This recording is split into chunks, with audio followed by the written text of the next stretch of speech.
મેઘરાજા ભાદરવામાં ભરપૂર વરસી રહ્યા છે। દક્ષિણ ગુજરાત અને મધ્ય ગુજરાતમાં મેઘરાજાએ નવી ઇનિંગ શરૂ કરી છે। 2 કલાક વરસેલા વરસાદમાં સુરતના ઉમરપાડામાં આભ ફાટ્યા જેવી સ્થિતિ સર્જાઈ। જો કે નવી ઇનિંગની શરૂઆતની મેઘરાજાની આ વિસ્ફોટક બેટિંગનું આ ટ્રેલર છે। असली पिक्चर हजू बाकी है, केम के फरी एक बार सिस्टम सक्रिय थई छे जे भुक्का बोलावानी छे। जो आजे क्या वरसाद पड्यो अने आगामी दिवसों माटे शुं छे अंबालाल पटेलनी ए चौंकावनारी आगाही।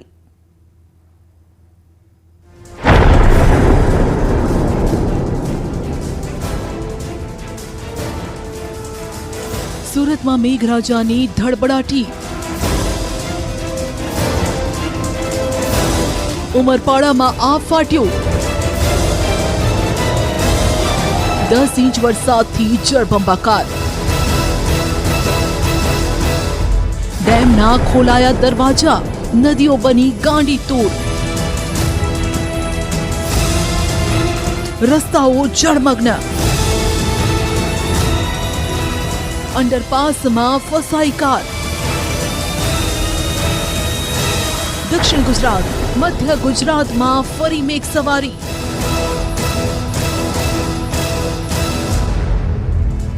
उत्तर गुजरात में पण छवायो वरसादी माहौल। गुजरात में आषाढ़ और श्रावण में धोधमार वरसाद वरस्या बाद भादरवो पण भरपूर जोवा मळी रह्यो छे। वहेली सवारे दक्षिण गुजरात में वीजळीना कड़ाका भड़ाका साथे मेघराजाए आगमन कर्युं, जेमां सौथी वधु सूरतना उमरपाड़ामां 4 कलाकमां 10 इंच वरसाद खाबक्यो। ठेर ठेर जळबंबाकारनी स्थिति सर्जाई।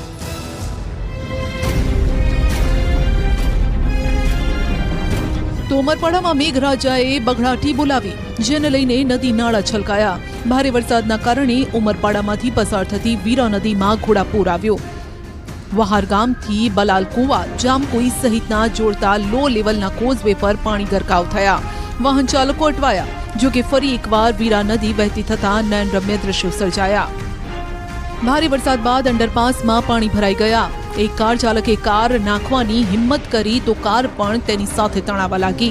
कार नाखता ज कार में पाणी घुसवानुं शरू थयुं। कार में पाणी घुसी जता कार चालक बहार निकली गयो। कार ने बहार काढवा माटे बारडोली फायरनी टीमनी मदद लेवी पड़ी। तो उमरपाड़ामां भारे वरसादना पगले अनेक रोड रस्ता धोवाई गया छे, जेना कारणे लोकोनी मुश्केली वधी छे। वेलावीथी डेडियापाड़ाने जोड़तो रस्तो तूटी गयो। गामनो वाहन व्यवहार बंध थयो। पाणी रोड परथी वहेता थता रोड पण धोवाई गयो। उमरपाड़ा तालुकामां वरसेला वरसादने लईने रोड रस्ताने मोटुं नुकसान पहोंच्युं छे। रस्तानी एक साइडमां भारे नुकसान छे। तो पाणीना धसमसता प्रवाहने लईने रोड धोवाता वाहन चालकोने परेशानी थई। वाहन चालकोने भारे हालाकी भोगवવાનો વારો આવ્યો। पाणी ओसरता ज तंत्र द्वारा कामगीरी पण हाथ धरवामां आवशे। उमरपाड़ाना वहार गामनी नदीमां पाणी આવ્યા। नदीनो लो लेवल ब्रिज पाणीमां गरकाव थयो। नदीनो ब्रिज पाणीमां डूबी जता एक गामथी बीजा गामनो संपर्क तूटी गयो। मांडळपाड़ाथी जंखवाव गामने जोड़तो मार्ग पण बंध थयो। वीरा नदीमां घोड़ापूर आवता मार्ग बंध थई गयो। सूरतना बारडोली सहितना विस्तारमां सवारथी ज मेघराजा हेत वरसावी रह्या छे। कड़ाका भड़ाका साथे वरसाद थता गामडाओ पण जळबंबाकार थई गया छे। बारडोलीना ग्राम्य विस्तारमां भारे वरसाद छे, जेना कारणे नदीओ गांडीतोर बनी। बारडोली शहेरमां पण भारे वरसादथी रोड पर वाहन चालको फसाया।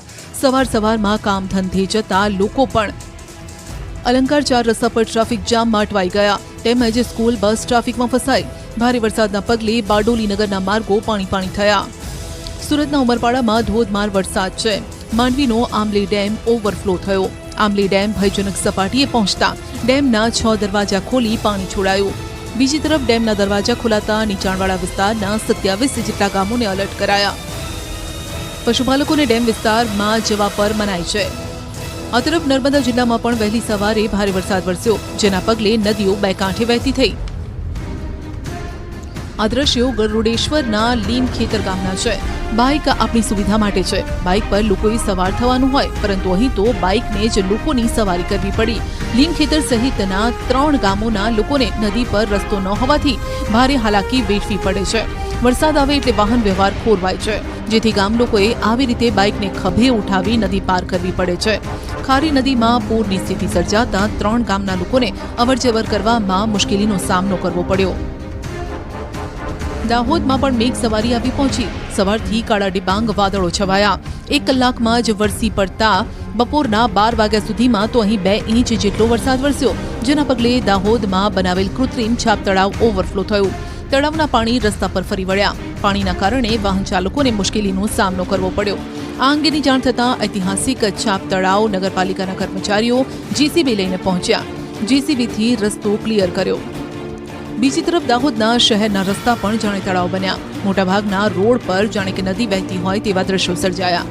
શહેરના રોડ પર પાણીનું સામ્રાજ્ય છવાતા લોકોને પાણી વચ્ચેથી મહા મુસીબતે વાહનો કાઢવા પડ્યા. સવારમાં જાણે કે વરસાદ સંકટ બનીને આવ્યો. હવે દાહોદ રાજસ્થાન હાઈવેના હાલ જોઈ લો. અહીં પણ ભારે વરસાદ બાદ રોડ પર પાણીનો કરફ્યુ છે. રોડ જળમગ્ન થયા. કરોડોના ખર્ચે બનાવેલ નેશનલ હાઈવે પાણીમાં ગરકાવ થયો અને વાહન ચાલકો અટવાયા. દીપાળા ગામે રોડ નીચાણવાળો હોવાથી રોડ પર 3 થી 4 ફૂટ પાણી ભરાયા, તો ઠેર ઠેર રોડ પર ખાડા પડી ગયા છે. વરસાદી પાણી ભરાતા વાહન ચાલકો પણ મુશ્કેલીમાં મુકાય છે. પંચમહાલના હડફ ડેમના દરવાજા ખોલાયા. ઉપરવાસમાંથી પાણી આવતા ડેમના 3 દરવાજા ખોલાયા. મોરવા હડફ અને ઉપરવાસમાં થયેલા ભારે વરસાદના કારણે હડફ ડેમની રૂલ લેવલની સપાટી જાળવવા પાણી છોડાયું છે. હાલ ડેમના 3 દરવાજા ખોલી 15,000 ક્યુસેક પાણી છોડવામાં આવી રહ્યું છે. મોડી રાત્રે 11 વાગ્યાથી સવારે 6 વાગ્યા સુધી ડેમના ગેટ ખોલીને 27,000 ક્યુસેક પાણી નદીમાં છોડાયું.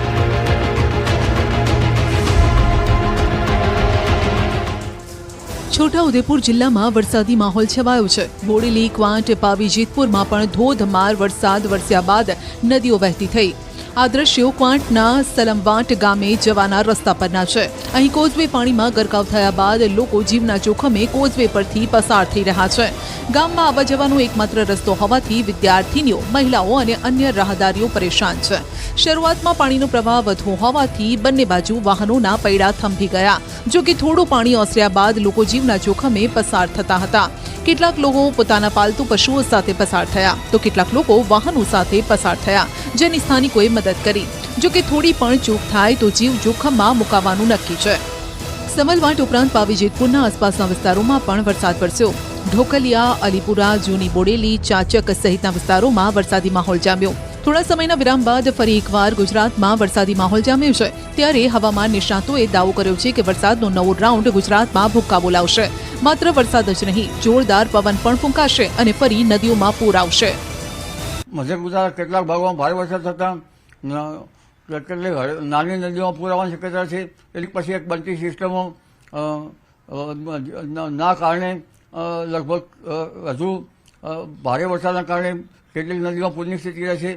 નર્મદા નદીના જળસ્તરમાં વધતા બંધની ઊંચાઈ પણ વધી શકે છે. એટલે હજુ વરસાદ ગયો નથી, પરંતુ આ વરસાદ પૂર સાથે સાથે પવનનો સપાટો પણ લાવશે. ગુજરાતમાં આ વખતનું ચોમાસું કંઈક અલગ છે તેવું હવામાન નિષ્ણાત અંબાલાલ પટેલે પણ સિઝનની શરૂઆતમાં જ કહ્યું હતું. ગુજરાતમાં ઓગસ્ટ મહિનાના અંતમાં અને સપ્ટેમ્બર મહિનાની શરૂઆતમાં ભારે વરસાદ ખાબક્યો, જેના કારણે અનેક વિસ્તારોમાં પૂર જેવી સ્થિતિનું નિર્માણ થયું. ત્યારે હવામાન નિષ્ણાત અંબાલાલ પટેલે ફરી ભારેથી અતિભારે વરસાદની આગાહી કરી છે. આ વખતનો વરસાદ પવન સાથે હોવાથી કૃષિ પાકોને પણ નુકસાન થઈ શકે છે. મધ્ય ગુજરાતના ભાગો, દક્ષિણ સૌરાષ્ટ્રના ભાગો, દક્ષિણ ગુજરાતના ભાગોમાં પવન ફૂંકાશે. આ પવનની ગતિના કારણે ઊભા કૃષિ પાકો પડી જવાની પણ શક્યતા રહેશે.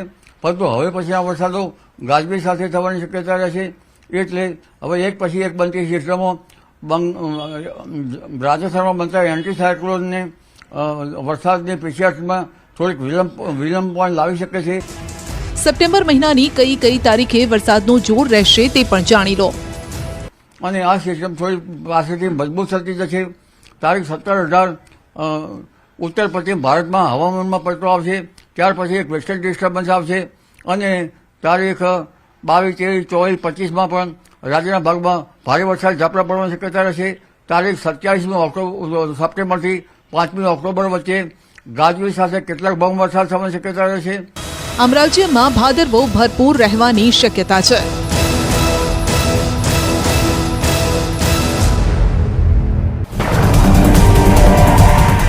હાલ રાજ્ય પર 3 સિસ્ટમ સક્રિય છે, જેના કારણે રાજ્યમાં વરસાદનું જોર વધ્યું છે. જેમ જેમ સિસ્ટમ આગળ વધશે તેમ તેમ વરસાદનું જોર હજુ વધશે. હવામાન નિષ્ણાંત પરેશ ગોસ્વામીએ પણ કહ્યું છે કે વરસાદ હજુ ગયો નથી. હજુ સપ્ટેમ્બરમાં વરસાદનો એક મોટો રાઉન્ડ આવશે, જેમાં નદી નાળા છલકાઈ જશે, જે પાક માટે ફાયદાકારક હોવાનો પણ પરેશ ગોસ્વામીનો દાવો છે. ચોમાસું હજુ ચાલુ છે, હજુ વિદાય લે તેવી શક્યતાઓ નથી અને ખાસ કરીને સપ્ટેમ્બરમાં પણ હજુ એક વરસાદ થાય તેવી પૂરી શક્યતાઓ છે. ઘણા બધા વિસ્તારોની અંદર છેલ્લે એક પિયત પણ ચોમાસું પાકને થઈ જાય અને જે પાણીમાં ઘટાડો થયો હોય એવા પાણી પણ થઈ જાય એવો વરસાદ પણ સપ્ટેમ્બરના છેલ્લા અઠવાડિયાની અંદર નોંધાઈ શકે છે અને ઓક્ટોબર મહિનાની અંદર ચોમાસું છે એ વિદાય લેવાનું છે, જે આપણે ઘણા સમયથી કહેતા આવ્યા છે. એટલે ચોમાસું હજી પૂર્ણ નથી થયું, વિદાય નથી લીધી, હજુ પણ વરસાદ છે સપ્ટેમ્બરના છેલ્લા અઠવાડિયામાં સારો વરસાદ થશે. પરેશભાઈના મતે આવનારા દિવસોમાં ક્યાં ક્યાં વરસાદ પડી શકે છે તે પણ સાંભળો. ખાસ કરીને આ ઝાપટાઓ કે વરસાદની જે વધારે શક્યતા અમે માની રહ્યા છીએ એ જે મધ્યપ્રદેશ અને મહારાષ્ટ્ર બોર્ડરના જે જિલ્લાઓ છે આપણા ગુજરાતના એ વિસ્તારોમાં રહેશે. એટલે મધ્યપ્રદેશના બોર્ડરના જિલ્લાઓ અને મહારાષ્ટ્રના બોર્ડરના જિલ્લાઓ એ વિસ્તારની અંદર આજે આવનારા 2-3 દિવસ સુધી હળવા ભારે ઝાપટાઓ નોંધાઈ શકે છે. બીજા નંબરની અંદર સૌરાષ્ટ્રમાં પણ બોટાદ, ભાવનગર અને અમરેલી ને સાથે જુનાગઢ અમુક વિસ્તારો એવા છે કે જેની અંદર પણ આ હળવા ભારે ઝાપટાઓ નોંધાઈ શકે છે. દક્ષિણ ગુજરાતના મોટાભાગના શહેરોમાં વાદળફાળ વરસાદ પડ્યો છે, ત્યારે હવામાન વિભાગે પણ આગામી 5 દિવસ વરસાદની આગાહી વ્યક્ત કરી છે, જેમાં આગામી 48 કલાક દરમિયાન ગુજરાતના દક્ષિણ અને મધ્ય ભાગના જિલ્લાઓમાં ભારેથી અતિભારે વરસાદની શક્યતા છે. આગામી 24 કલાક દક્ષિણ ગુજરાત માટે ભારે રહેશે. દક્ષિણ ગુજરાતમાં આજે ઓરેન્જ એલર્ટ આપવામાં આવ્યું છે. છોટાઉદેપુર, વડોદરા, પંચમહાલ, બનાસકાંઠામાં પણ ભારે વરસાદની આગાહી છે. साउथ गुजरात के अधिकतर जो है डिस्ट्रिक्ट्स में जो है ऑरेंज अलर्ट दिया गया है. हैवी से वेरी हैवी रेनफॉल होने की संभावना है, जिसमें वडोदरा में हैवी रेनफॉल है. और नॉर्थ गुजरात की बात करें तो नॉर्थ गुजरात में जो है छोटाउदेपुर, दाहोद तथा एडजॉइनिंग जो अदर स्टेट से जो एडजॉइनिंग जो डिस्ट्रिक्ट्स हैं उसमें जो हैवी रेनफॉल अलर्ट दिया गया है, जिसमें पंचमहल, महिसागर, अरावली, साबरकांठा, बनासकांठा, महसाणा तथा पाटन है, जिसमें अगले 24 घंटों में हैवी आइसोलेटेड रेनफॉल होने की संभावना है. આમ આગામી 48 કલાક દરમિયાન ગુજરાત ઉપર 3 સિસ્ટમની અસર રહેશે, જેના કારણે રાજ્યમાં છૂટો છવાયો ક્યાંક ભારે અને હળવો વરસાદ થઈ શકે છે.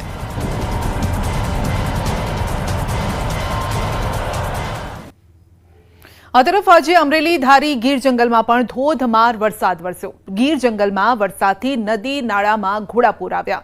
અમૃતપુર ગામ નજીકથી પસાર થતી વેકરાડા નદીમાં પણ ઘોડાપૂર આવ્યા. સમગ્ર જિલ્લામાં વરસાદી માહોલ જામ્યો છે.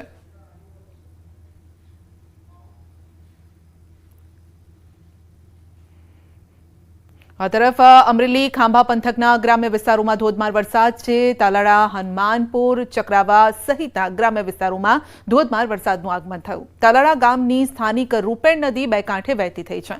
આ સિઝનમાં સૌથી વધારે આ નદીમાં પૂર આવ્યું છે અને ફરી એક વખત એ જ દ્રશ્યો જોવા મળી રહ્યા છે.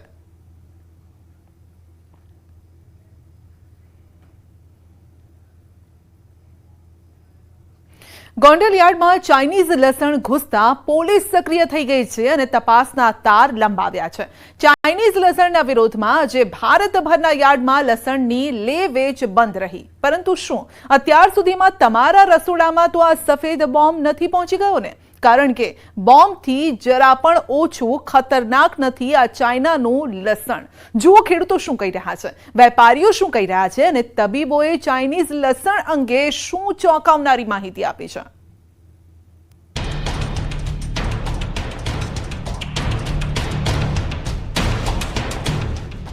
ચાઇનીઝ લસણનું શું છે ચક્કર?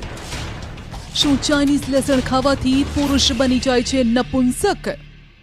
બજારમાં ચાઇનીઝ લસણ આવવાથી ખેડૂત થઈ જશે પાયમાલ? શું તમારા ઘરમાં તો નથી ને ચાઇનીઝ લસણ? ગોંડલ યાર્ડમાં પહોંચ્યું એ ચાઇનીઝ લસણ છે. રાજ્યમાં હાલ ચાઇનાની કોઈ વસ્તુની ચર્ચા હોય તો તે છે લસણ. ચર્ચાએ ત્યારે જોર પકડ્યું જ્યારે ગોંડલમાંથી કથિત ચાઇનીઝ લસણ પકડાયું, જે બાદ વિરોધનું એવું વાવાઝોડું ફૂંકાયું કે ઘરે ઘરે ચાઇનીઝ લસણની ચર્ચા છે. એટલે જ અમારી ટીમ આજે જાણવા ગ્રાઉન્ડ પર ઉતરી કે માર્કેટમાં લસણ ક્યાંથી આવે છે. શું ગુજરાતના બજારમાં ચાઇનીઝ લસણ પહોંચી રહ્યું છે? માર્કેટમાં જઈએ તો પહેલા ચાઇનીઝ લસણ વિશે થોડું જાણી લઈએ. આમ તો 10 વર્ષ કરતાં વધુ સમયથી આપણા દેશમાં ચાઇનીઝ લસણ પર પ્રતિબંધ છે, કારણ કે food safety and standard authority of India એટલે કે FSSAI ને આ લસણમાં કેટલાક એવા તત્વો મળ્યા જે કેન્સર જેવી બીમારીને નોતરી શકે છે. એવું નથી કે માત્ર ગોંડલમાંથી જ કથિત ચાઇનીઝ લસણનો જથ્થો મળ્યો હોય, પરંતુ દેશના ઘણા બધા શહેરોમાંથી આવો જથ્થો મળી આવ્યો છે. આ જ કારણોસર વિરોધ રૂપે આજે દેશભરની APMCમાં વેપારીઓએ લસણની હરાજી બંધ રાખી.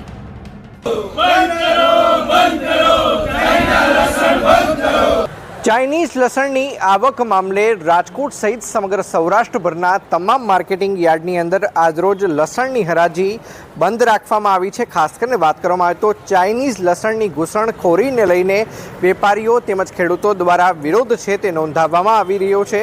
ખાસ કરીને વાત કરવામાં આવે તો સૌરાષ્ટ્રની અંદર રાજકોટ અને ગોંડલ માર્કેટિંગ યાર્ડની અંદર સિઝનમાં સૌરાષ્ટ્રમાં સૌથી વધુ લસણની આવકો થતી હોય છે ને સૌરાષ્ટ્રના ખેડૂતો છે તે લસણને સફેદ સોના તરીકે એટલે કે વ્હાઇટ ગોલ્ડ તરીકે પણ ઓળખતા હોય છે. અમે આ મુદ્દે ખેડૂતો અને વેપારીઓને મળ્યા, જાણવાનો પ્રયાસ કર્યો કે માર્કેટમાં હાલ લસણનો કેટલો ભાવ છે. અમને અહીં જાણવા મળ્યું કે હાલ માર્કેટ યાર્ડમાં ખેડૂતોને મણ દીઠ 4,000 થી 7,000 રૂપિયા મળે છે. છેલ્લા કેટલાક સમયથી રાજ્યમાં લસણનું વાવેતર ઘટ્યું છે. આવક કરતાં ખર્ચ વધી જતા ખેડૂતોએ લસણના પાકથી મોઢું ફેરવ્યું. જો કે આ વખતે સારા ભાવ મળી રહ્યા છે તો ચાઇનીઝ લસણનું વિઘ્ન છે. પુરવઠો ઘટ્યો, માંગ ડિમાન્ડ છે એટલી જ છે, એને કારણે આ ભાવનો વધારો આવ્યો છે. અને આ ભાવનો વધારો ભારતના કે સૌરાષ્ટ્રના ખેડૂતો લે છે અને એ મળે એ એનો હક છે, પણ વિદેશી માલ ઘૂસ્યો છે. ભાવ વધારાનો લાભ લેવા કે ચોરી છુપે કે કોઈ પણ ષડયંત્ર કરવા કે આપણી આર્થિક વ્યવસ્થા ખોરવાવા આ માલ આવ્યો છે, તો એને સરકારે છેડા સુધી જઈને બંધ કરવો જોઈએ. અને ચાઇના લસણ અમને આ પોષણ ભાવમાં અત્યારે બહુ જ નડે એમ છે. આ 4-5 વર્ષે એકાદી વાર અમારે ભાવ સારા મળે તો એમાં થોડાક નીચા બજાર જાય તો અમને બહુ મોટી નુકસાન થાય એમ છે. રાજકોટની ઘટના બાદ અમારી ટીમ અમદાવાદના સૌથી મોટા માર્કેટમાં પહોંચી.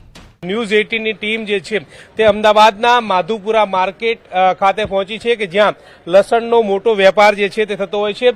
આ માર્કેટની વાત કરીએ તો આ માર્કેટમાં આંતરરાજ્યોમાંથી લસણનો પાક જે છે તે આવતો હોય છે, એટલે કે મધ્યપ્રદેશ રાજસ્થાનમાંથી અંદાજિત 50 ટનથી પણ વધારે આ માર્કેટની અંદર લસણ આવે છે. ચાઇનીઝ લસણ મારા પ્રમાણે અખાદ્ય છે, માટે આપણું દેશી લસણ જ સારું અને દેશી લસણ જ ખાવું જોઈએ. અહીંયા અમદાવાદમાં ચાઇનીઝ લસણ આવ્યું નથી. એટલે કે માધવપુરા માર્કેટમાં લસણ અંગે કોઈ ફરિયાદ ન હતી. અહીંથી અમારી ટીમ વાસણા માર્કેટમાં પહોંચી, જ્યાં પણ આંતરરાજ્યોમાંથી લસણનો મોટો જથ્થો આવે છે.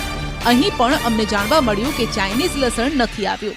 લસણના વેપારી મારી સાથે અનવરભાઈ જેઓ વર્ષોથી વેપાર કરે છે તેમની સાથે વાત કરીશું. અનવરભાઈ, આ લસણ આપણે ત્યાં ગુજરાતમાં અને અમદાવાદમાં ક્યાંથી આવે છે? અત્યારે બધો માલ એમપીથી આવે છે. જાવરા, રતલામ, મંદસોર, નીમજ, ત્યાંથી એમપીથી બધો માલ આવે છે. અત્યારે વધારે એમપીથી જ માલ આવે છે. એમપી એ સિવાય બીજી જગ્યાએ ક્યાં ઉત્પાદન થાય છે? ઉત્પાદન બીજું આપણે ગુજરાતના અંદર કાઠિયાવાડ, પૂરું સૌરાષ્ટ્ર. ગોંડલ માર્કેટયાર્ડમાં કથિત ચાઇનીઝ લસણનો જથ્થો અલ્તાફ નામનો એક શખ્સ લાવ્યો હતો. અલ્તાફ પોતે દલાલીનો ધંધો કરે છે. તેનો મુંબઈમાં એક વેપારી સાથે સંપર્ક હતો. લસણની ડીલ થઈ હતી અને ત્યારબાદ મુંબઈની પાર્ટીએ લસણનો જથ્થો ઓર્ડર મુજબ મોકલી આપ્યો હતો. એટલે અલ્તાફ મીડિયેટરની ભૂમિકામાં હતો. જો કે હજુ એ સ્પષ્ટતા નથી થઈ કે જે લસણ ઝડપાયું છે તે ચાઇનીઝ છે કે નહીં. લેબમાં ટેસ્ટ થયા બાદ હકીકત સામે આવશે. જો કે ટેસ્ટ ઉપરાંત નરી આંખે પણ લસણને ઓળખી શકાય છે. નિષ્ણાતોનું માનીએ તો બંને લસણમાં જે ફરક છે તે તમે પણ સમજી શકો છો. ચાઇનીઝ લસણ સાઇઝમાં મોટું હોય છે, જ્યારે કે દેશી સાઇઝમાં નાનું હોય છે. ચાઇનીઝ લસણ બહારથી ખૂબ જ સફેદ હોય છે, જ્યારે કે દેશી થોડુંક મેલું લાગે છે. ચાઇનીઝ લસણની કળી પણ મોટી હોય છે, જ્યારે કે દેશીની કળીઓ નાની હોય છે. ચાઇનીઝ લસણના મૂળિયા હોતા નથી, જ્યારે કે અહીંયા મૂળિયા હોય છે. ચાઇનીઝ લસણ ફોલવામાં સરળ હોય છે, જ્યારે કે દેશી મુશ્કેલ હોય છે. ચાઇનીઝ લસણ અંદરથી રતાશ પડતું હોય છે, જ્યારે કે દેશી અંદરથી પીળાશ પડતું અને સફેદ હોય છે. ચાઇનીઝ લસણની તીખાશ ઓછી હોય છે, જ્યારે કે દેશી તીખું હોય છે. ચાઇનીઝની સ્મેલ પણ નથી આવતી, જ્યારે કે દેશી લસણની તીવ્ર સ્મેલ આવે છે.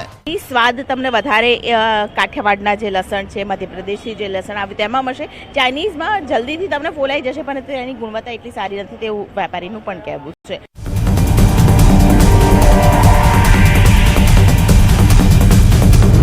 અમેરિકન સેનેટરનો દાવો છે કે આ લસણને ગટરના પાણીથી પકાવવામાં આવે છે. વધુ સફેદ બનાવવા લસણને કેમિકલથી ધોવામાં આવે છે.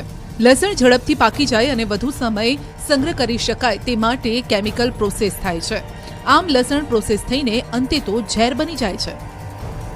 જો કે સવાલ એ છે કે જો ગોંડલથી ઝડપાયેલું લસણ ચાઇનીઝ લસણ છે તો ચીનથી ગોંડલ સુધી લસણ પહોંચ્યું કેવી રીતે? આ અંગે વેપારીઓ અલગ અલગ દાવા કરી રહ્યા છે.